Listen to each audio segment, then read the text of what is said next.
Here is something we all have in common. We reside in the third dimension, but in the blink of an eye and with a flicker of light, perception can shift. Our senses realign and doorways may open. Since the dawn of time, mysteries of a paranormal nature have baffled all global cultures. The Hudson Valley is no exception, and its residents are about to discover that they are forever etched in the pages of the Pine Bush Chronicles.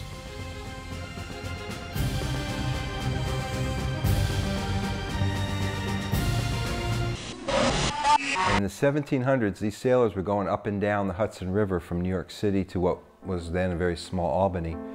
And at night, they would see these unusual lights on the side, both sides of the river, and they were very afraid of it. Now, a lot of the sailors were kept in line because if they screwed up, the threat was they were going to throw them over to land and they'd have to deal with these lights at night.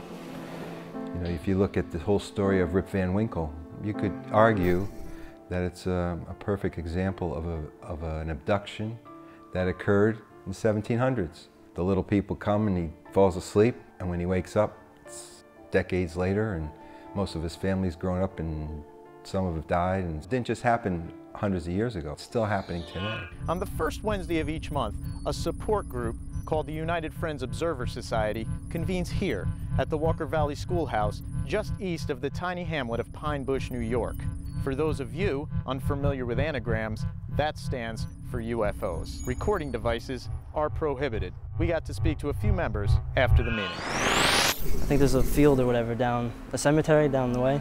That's pretty much where the hot spot is. We were at the cemetery in Route 52, and off in the distance to the far back were what we assumed to be headlights or a car or an ATV. There was, I guess, this one kid that said he saw one outside of his porch. I was behind my parents' house a mile up the road here in Walker Valley. And it was approaching us kind of quickly, and then it dawned on me, that's farmland out there, there's no bumps. Right up the street from that, which is near a swamp there, and there's a lot of things that are seen there. There's like an electronic impulse every so often. And I look forward and I see about 10 feet in front of me this entity, black figure, translucent. At first you thought it was some guy on the, a stranger on the property, like playing hide and seek type of thing. Like he would walk up to a tree and like stand against the tree, be one with the tree type of thing, like hiding behind it. And then it would walk to another tree and do the same thing, and then walk to another tree. These lights were steady and approaching fast, and when it got to the headstones, it cleared the headstones. I'm like thinking to myself, this isn't really happening, is it? I get the sense that it was like looking at me. It was like a full-grown man, size. I could see the leaves of the trees behind it. You couldn't make out anything other than that it was black and that you could see through it. And as they approached very quickly, and for anything to come the distance across that field that it did, it was not on the ground. I've heard people report that they've seen a large creature that could jump 10 feet at a time as if it was on a trampoline. I mean, I was scared, and like I said, when it started to turn around, I was like in shock. The thought that came through my head at that point was, this is my last chance to see it. Like as it was walking away and it started to walk down the embankment, it seemed like it was going down to the ground. Right here at Cragsmore Mountain, there's people that live on the mountain that hear in the mountain as if there's tunnels there and sirens in the tunnels, and these are not echoes off the mountain, but they're within the mountain.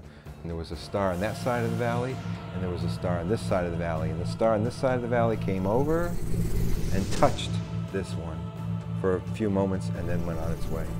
Am I going to say that it was an alien? Was it a spirit or a ghost? Or to narrow it down and be narrow-minded and say, oh, it's definitely a Bigfoot from outer space. All these different possibilities exist. 6 months to a year, several other people had experiences as well. It was uncomfortable that it possibly could have been evil, but we didn't hang around. I didn't want nothing to do at that point. Yeah, I've not seen one yet, but I do believe that it's real, yes. There's a pattern to what I've seen, what we've seen here.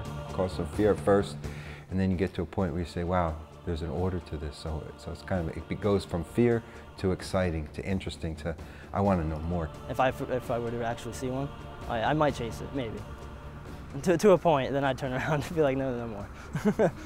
Some say that junctures between dimensions are freaks of nature that happen, but who knows how often and to whom? Perhaps these questions and others will be answered as we turn each page of the Pine Bush Chronicles. It's a big deal here, and it's pretty neat, you know, how it revolves around it and stuff. This is common. People around this are reporting these things frequently. Things are happening, and we don't know what they are.